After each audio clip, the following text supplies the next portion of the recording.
is Tuesday. It's the Couch Analyst here on August 16th. And we are back at full strength. I am back from the hospital after my second daughter was born on Thursday. Woo! So Brayden and Riley did a good job holding down the fort while I was gone. So let's get into some news from over the weekend. Now, every team has played at least one preseason game. Some teams have played two. So let's discuss our overreactions, or basically just kind of talk about things that stood out to us from the weekend. All right, so I think this is the one topic that we're all going to want to talk about. Kellen Mond. We all saw what he did, all of his highlights. Played a pretty good game. I mean, I can't say enough. He did everything he needed to do. I mean, obviously they didn't win the game, but it's preseason. He showed what he's capable of doing. So I think he's got the backup. He's got that backup quarterback spot locked in for now. Sean Mannion, what do you guys think about him? What do you think they should do with him? He shouldn't be on a roster. Okay, I just want to see if you guys are on the same page as me. You guys saw him last year, right? He filled in for Kirk in the Green Bay game. Isn't the only reason he's on the roster is to help Kirk out with whatever Kirk Cousins does? What does he need to help with? He's basically an overpaid assistant coach. Yeah. It doesn't make sense to have him. He can hardly make a completion over 10 yards. It doesn't make any sense. I don't know why they have him, but hey, kudos to Kellen Mond. I think he did good. Another guy in the roster that played pretty good this weekend. I know this position group is pretty stacked on the roster, but is it Ty Chandler, the running back, number 32? Mm-hmm. Yeah, he played a pretty good game. He showed some promise. Very, very tough runner. I was impressed with this performance. All right. Anything else that stood out to you, Brayden, immediately? From the Vikings game or anything else? Surely any game. Well, all right. Sam Howell is going to be the future of the the Commanders. Be careful. Yeah. Sam Howell is going to be the future of the Commanders. I'm high on him. He played a phenomenal first NFL game. That was insane. He was so comfortable in the pocket. He stepped up and he threw the ball like he's done it a million times before. That was awesome. He's got the body structure to be an NFL starting quarterback. He's even got some wheels to run, dude. Right down the seam. He juked out the linebacker, which Connor, you said before, that linebacker probably won't be on the roster. He probably won't be on the 53-man roster, but hey, that dude's got some wheels. He can throw the ball. He can run. He's got everything. So I'm high on the Sam Howell train. I think he'll be the starter within the next couple of years. Or not the next couple of years, but probably within, if not the midseason this year, next year. And then I want to talk about the Colts here. I know they didn't win, but they played a decent game. And I want to talk about Sam Ellinger because I feel like a lot of people don't recognize how talented he is as a player. He's a very good athlete. He had two touchdowns that were very identical. He kind of he snapped the ball. He rolled out to the right through his tackle and his guard, and he threw across his body into the corner of the end zone and made a touchdown play. It's those types of plays that show how good awareness someone has, or field vision, and it just shows how comfortable he was. I mean, you've seen Sam Howell in college in what was it? Where'd he go? Texas, right? And he was a very powerful runner. They used him a lot in that offense. He was basically their running back and their quarterback at the same time. He was very powerful. So if you're going to have that guy as your athlete quarterback, you could probably use him in a bunch of different ways. You could use him as a gadget guy or something like that. But I don't know. I'm really hoping to see something good from him. And then I want to talk about the Steelers. All their QBs played pretty good. George, what was it? Trubisky played good. Mason Rudolph played all right. I think he threw a pick, if I'm not mistaken. I don't know if you guys know that or what the statistics on that game were. And then I think Kenny Pickett threw the game-winning touchdown. They all played pretty good. So I All want to right. bring up Zach Wilson. I almost had a heart attack when that news broke. I sent Connor a post that said every, was it second round pick for the last 4 years has torn their ACL. And I didn't even realize that they were saying Zach Wilson might have torn his ACL in that post. And Connor's like, I'm shaking right now. Zach Wilson might have torn his ACL. I was like, he what? Good news, though. He's doing pretty good. He might play week 1, so. Yeah. Hey, worst case scenario, you got Joe Flacco. Yeah. And he still believes he's a starter in the NFL, so. He's elite. Super Bowl MVP Joe Flacco. Yeah.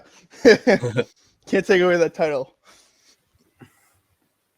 All right. All right. So, a couple things that I want to bring up. Jarrett Stidham looked okay. Yep. I think he did a pretty good job solidifying himself as the Raiders' backup. The Raiders, the entire first half, their pass rush was just insane. It was like sometimes they blitz, sometimes they wouldn't, but Vikings' offensive line just couldn't stop them, and that was the Vikings' starting offensive line. So really good job by the Raiders doing that. Mm-hmm. A couple other things. Get to that Carolina and Washington game. Hang on to the ball. Both Indeed. sides, the quarterbacks just couldn't hang on to the ball. Mm-mm. So I think we saw a drop snap from Baker Mayfield and Carson Wentz at some point in the game. Yep. And beginning of the game. Sam Darnold outshowed Baker Mayfield, in my opinion. Matt Corral just had to run for his life. Yeah. And Carson Wentz, I don't know, he didn't really impress me that much. I know it's preseason, but this is overreactions to what we just saw. Right. And how about Malik Willis making some plays? Okay. Malik, I didn't want to talk about this game. He's not allowed to say anything good.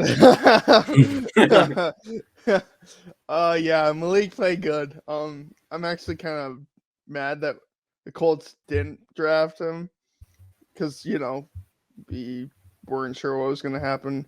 Well, we traded Wentz, right, for Matt Ryan, but Matty Ice, he's getting up there in age, so I'm just surprised that we didn't take him in the third round, or we didn't at least take him in any of the rounds because he's so athletic.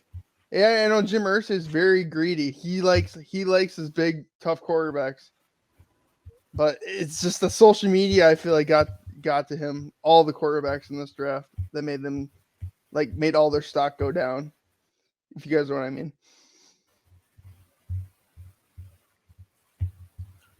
I want to quickly bring our attention to the Green Bay San Francisco game.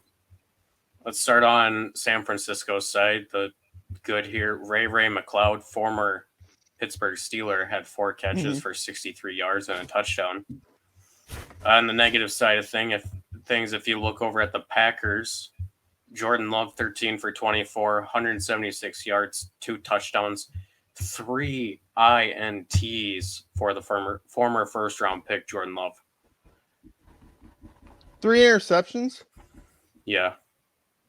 His stats are all right, though. Yeah, Besides take away the those interceptions. picks. Yeah. Yeah, take His away stats those are picks right. and he looks pretty good.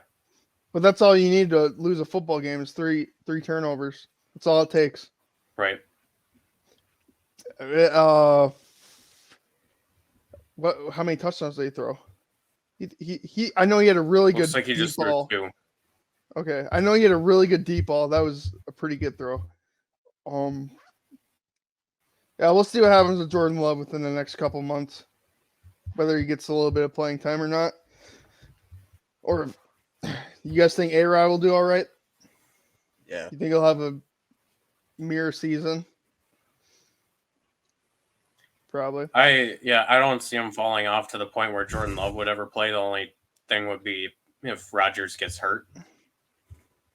I'm just glad to see But- that Jordan Love actually did something. Because when he played that Kansas City Chiefs, Kansas City is a pretty good team, But he basically just got thrown in the fire. And I honestly, after watching that game last year, I didn't. He's not that bad of a quarterback. It was his rookie year, right?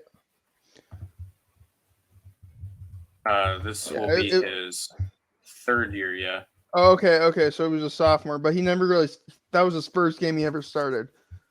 But I mean, just getting thrown in the fire like that with A-Rod having COVID and all, I think he did all right. Yeah, not ideal to be just thrown in that situation, Right. but not much he could do. Right. But on the positive side, let's flip the side of the ball. Let's talk about San Francisco and Trey Lance.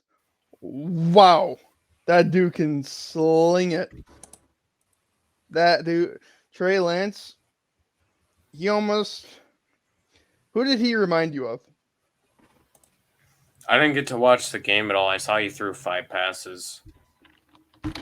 Yeah, but even just those 5 passes, he looked like, in my opinion, he kind of looked like a Steve McNair type of guy. So I'm assuming they just threw him out there for the first drive of the game and then sat him on the bench the rest of the time. Right. Okay, because it looks like Nate Sudfeld got in quite a bit. So. But Trey Lance looked very comfortable. His poise was perfect.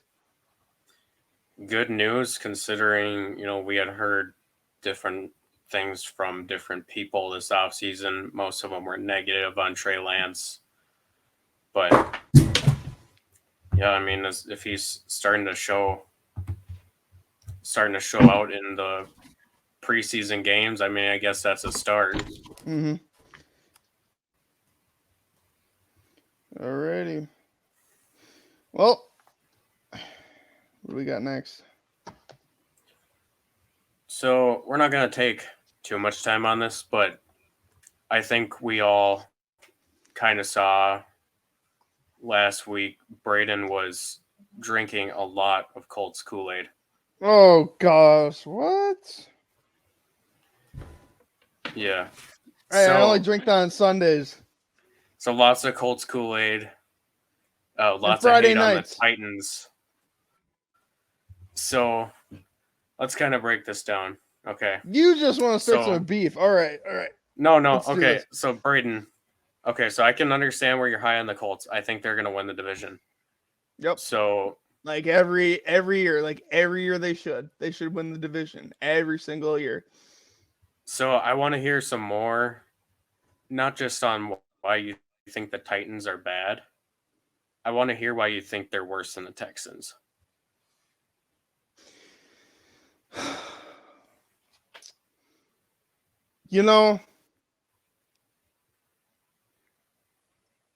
I can't do that. I think the Texans still have a couple more years to go. Where the Titans, they actually have power pieces that they can punch through and get wins. With Derrick Henry, just plow a hole through a team and you can win a game. He's a big dude. He got 2,000 rushing yards 2 seasons ago. He can do it all. I mean, Ryan Tannehill. Yeah, I don't know. I think Malik might be starting a couple games this season.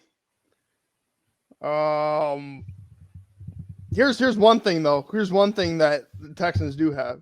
So they have Brandon Cooks. And who would they draft as the wide receiver? They had drafted John Mechie. All right, so Ooh. so let's compare Jacksonville and Tennessee. Jacksonville So- and Tennessee. Yeah. So let's quickly run right, let through me their position groups Okay. and say which ones you think are better. So the three of us will give our rankings and we'll kind of determine at the end who Okay. has the better team overall. Okay. So let's start by comparing quarterbacks. We got Trevor Lawrence for Jacksonville and Ryan Tannehill for Tennessee. So both of you, who's the better quarterback? Who has the better Trevor Lawrence. quarterback? Trevor Lawrence, Jaguars. For the future, Trevor. Hey, what about Okay. right now, though? Well, did you see Trevor Lawrence stats last year? Well, that was Okay, yeah. So that right was now 1 year. I'm That's his gonna rookie year. say Ryan Tannehill is the better quarterback over Trevor Lawrence right now, based on what we've seen. I'd say next season that could change. Next season or So- this season? Well, once the season's over. So what do you So, yeah. so you think going into this season overall Trevor Lawrence will be better than Ryan Tannehill? Let me put it this way: I'd rather have Trevor Lawrence as my quarterback than Ryan Tannehill. I would too. But if it's a one season thing, I'd rather have Tannehill. Okay, so are we going to give the quarterback here to Tennessee?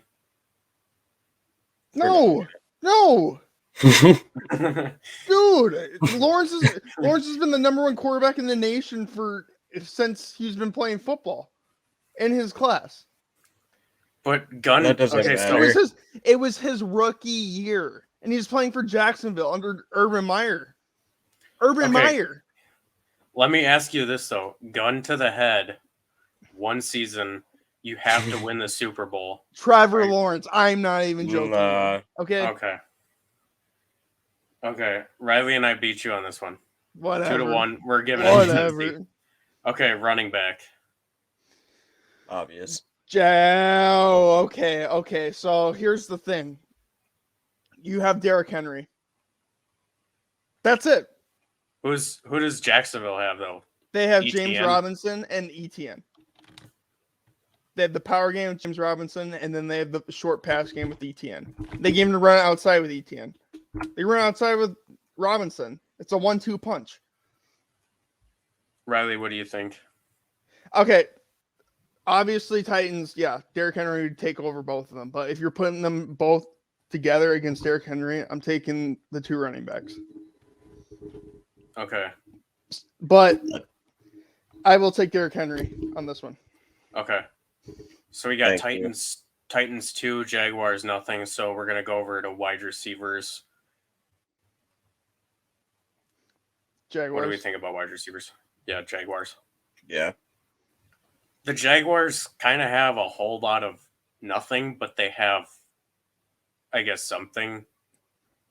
So if you look at Tennessee's roster with their wide receivers and everything, they got Treylon Burks and then Robert Woods. If you take a look at Jacksonville, they got Christian Kirk, Marvin Jones. Hey, Christian Kirk. They got some guys Christian there. Kirk's having a good year. I would definitely take Jacksonville over Tennessee in terms of wide receivers. I'm calling it right. Christian Kirk will have a tremendous year this year. All right, so we got 2-1 Tennessee. I guess we can kind of include tight ends within the passing game, but we're gonna just say that Jacksonville has that still because they got some decent tight ends compared to what Tennessee has.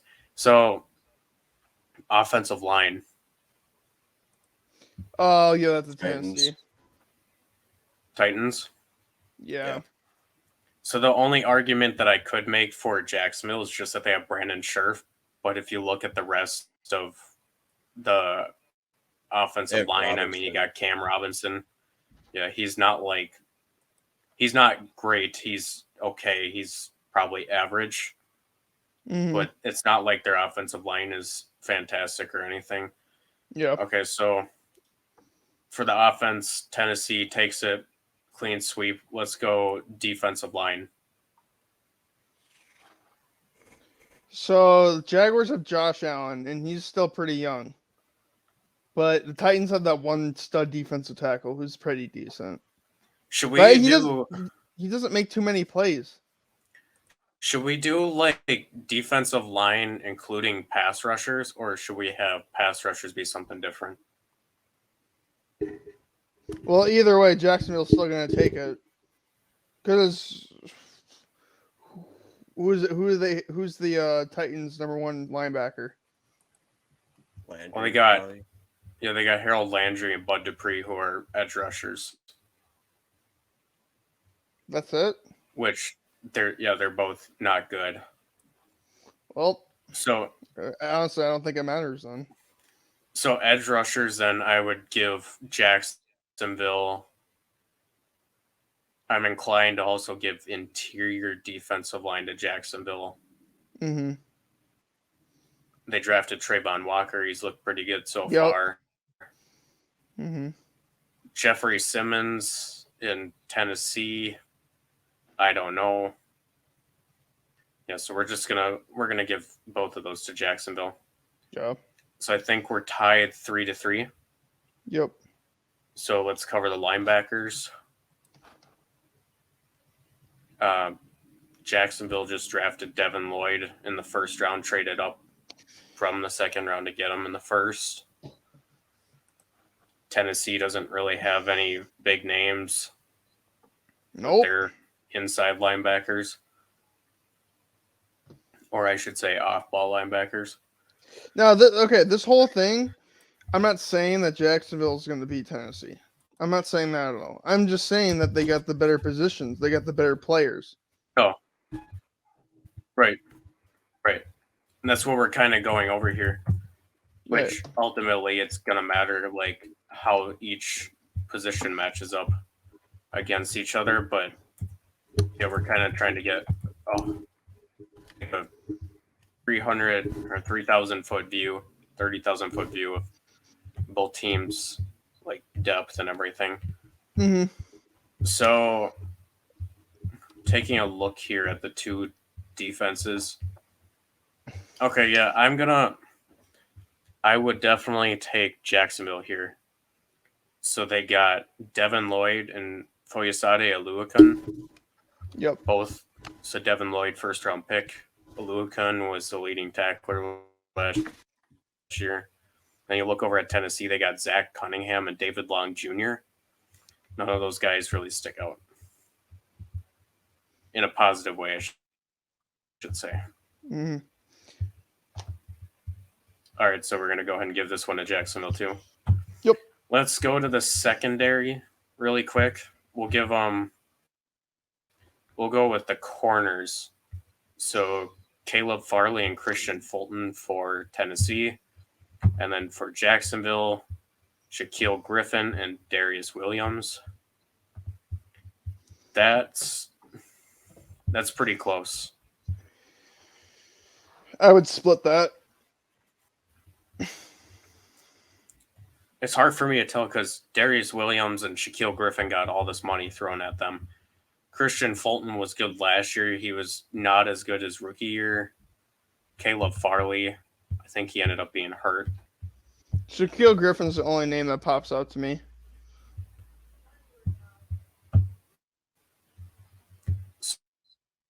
So, who do you think? Should we give this to the Rams or the Titans?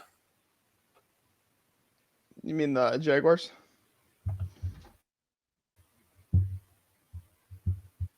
I think we just draw it. Sorry, yeah. Give them both a point. I was thinking Rams Give 'em both a because point. Darius Williams used to play for the Rams. Give them both a point. Okay. So then, is this the tiebreaker? Safeties? I believe so. So for Tennessee, Amani Hooker and Kevin Byard. Yeah. And for Jacksonville, Rayshon Jenkins and Andre Sisco. I'll give it to the Titans on this one.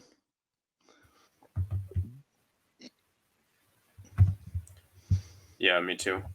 But this shows how close both teams are.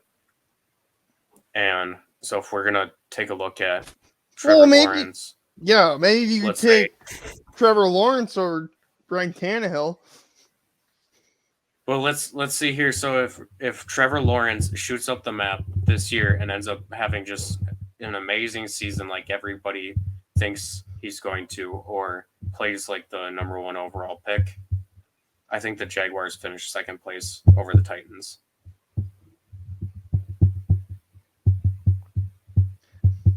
I think the Texans do. It's just something about that team. I don't know what it is. I feel like they're more of a threat than I don't know. I don't know what it is.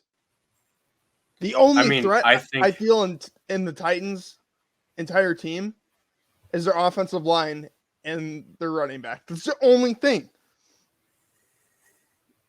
Yeah, Houston's going to have more upside because they just drafted a ton of players. Yeah, it's a young team too. I don't know. I mean, I think Houston's going to win 2 games this year, but then again, last year I said that Cincinnati would win 5. So, well, I think we've established here that Jacksonville and Tennessee are closer than we thought. Or yeah, you're right. So do we even got to do a comparison with the Colts? Huh? Do we even have to do a comparison with the Colts? No, I think that's pretty clear cut. Yeah. So, yeah, Colts are going to win the division this year. I don't think it's going to be that close. I think it's very possible that the second team in that division ends up having a losing record. Think so? I think there's a chance. I think there's a chance that the team that finishes in second goes like 8-9 or something. Right below 500. All right. So I think that's pretty much it. Okay. Well, did you come up with the clown of the week, Connor? Yeah, I'm just going to go ahead and kind of come up with this one here on the fly. We're going to go with the Carolina Panthers. The reason being, what are you doing with your quarterbacks? So Sam Darnold experiment obviously didn't work out. So then you try to fix it by bringing in Baker Mayfield and Matt Corral. They're just basically trying to do damage control for the mess that they already created, and they're trying one last shot to save all their jobs. So as we kind of saw the first game, Baker Mayfield didn't light the world on fire, neither did the other two. So I'm inclined to give the clown of the week this week to the Carolina Panthers. I feel a very similar connection with the Pittsburgh Steelers, except the Steelers aren't giving their quarterbacks a huge, they're not giving them a huge contract, a crap ton of money. Like they did with Darnold. Yeah, the other thing too is Pittsburgh is showing more confidence in the younger quarterback by like drafting Kenny Pickett in the first round versus took Carolina the third round to pick up Matt Corral. Mm-hmm. So yeah, that's where I stand on them. I'm with you on that. So I'm assuming we're going to get back into it on Thursday. Not quite sure what we're going to talk about yet, but that's why we got a couple days in between to talk about it. So until next time, like, subscribe, and comment. It's the Couch Analyst Podcast. See you later.